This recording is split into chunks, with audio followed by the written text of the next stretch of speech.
Hindi ko na kaya.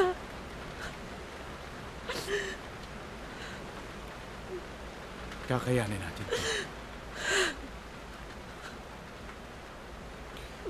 Ayoko nang hang isipin ang sakit. Ayoko na mag-isip. Tingnan na lang natin to one day at a time.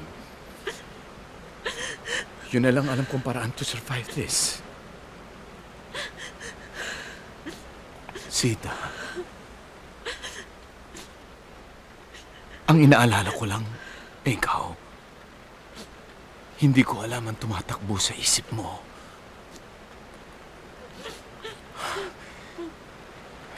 Sabihin mo sa akin kung ano makakatulong sa'yo. Gusto mo bang magpahinga muna? Ha? Gusto mong bumiyahe?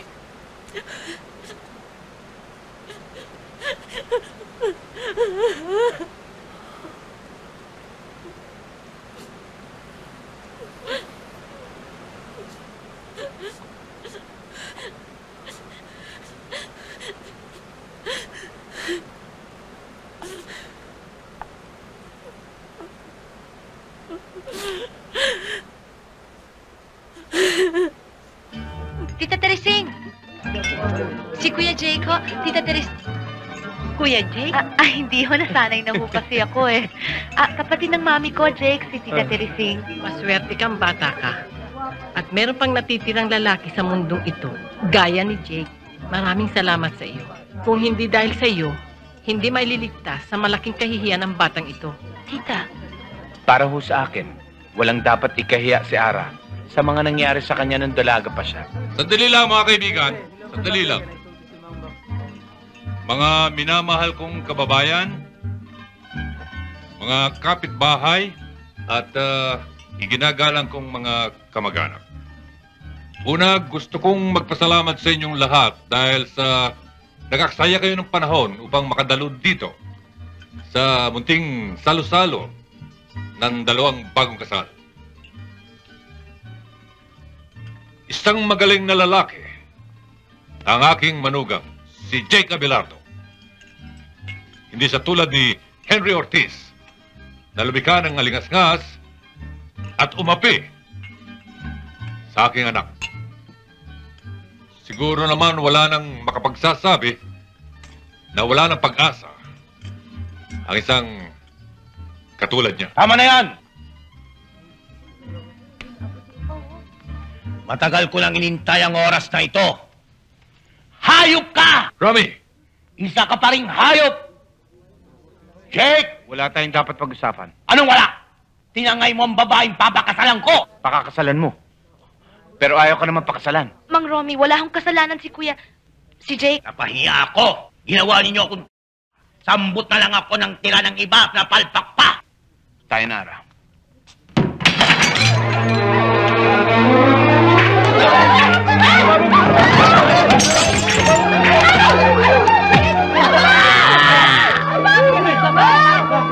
Kailangan pa ba naman ng diploma para maging sekretarya?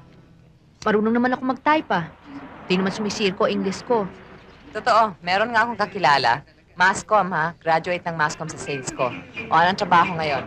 Ayan, traffic aid dito sa Legazpi Village. Totoo yan, ang nangyayari yan.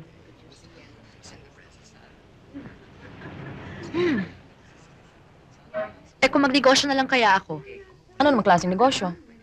Ewan ko. Baby clothes? Meron ka bang alam tungkol sa ganyang klaseng business?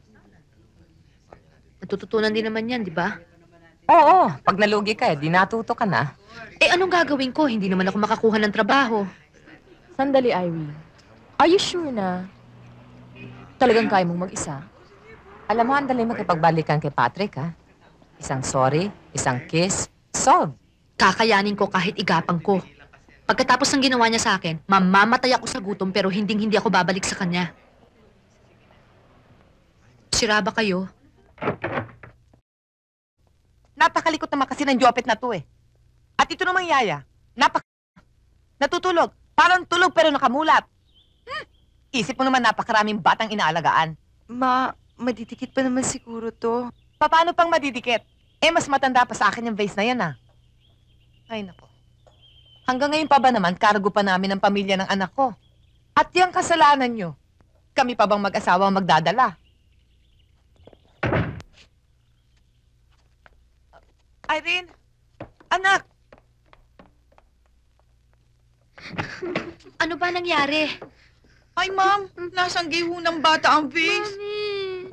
Sinabi ko naman sa inyo, mag-iingat kayo eh. Aksidente lang naman ho eh. Irene, wag mo nang kagalitan ng bata. Papalitan ko ho yun, mamang.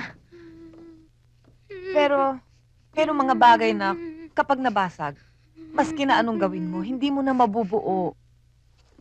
Pasensya ka na, anak. Iyo, lagi mainit ang ulo ko kasi nasasaktan ako pag nakikita ko nangyayari sa inyo. Alam ko naman ho yun, mamang eh.